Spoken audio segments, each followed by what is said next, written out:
Маја Јамут од Либан лично ги видела корените на тероризмот, вели има само едно решение. Кревањето на свеста да не се приклучите на такви организации. Тие се лажни, невистините, илузија.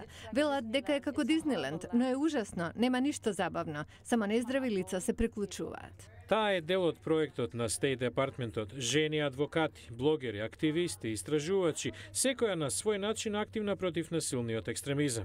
Се среќаваат 2 недели во САД и разменуваат идеи, развиваат стратегии.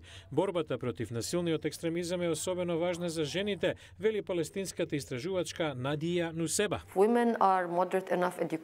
Ако жените се доволно умерени и толерантни, тогаш може да осигураме дека битката против екстремизмот е добиена дома. Жената ја поседува моќта на љубовта. Ако го сакате синот, сопругот, таткото, тогаш љубовта на жената може да порази многу непријатели во битката против екстремизмот.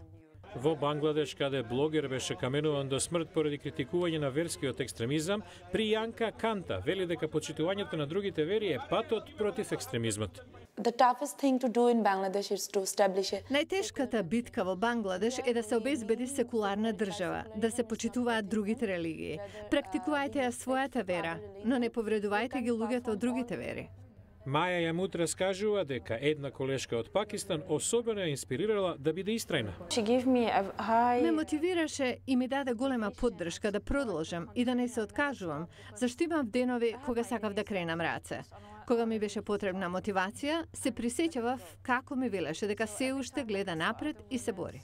Во светот каде насилството преку социјалните медиуми може да се расшири за секунда, ваквите врски меѓу жените може да направат голема разлика.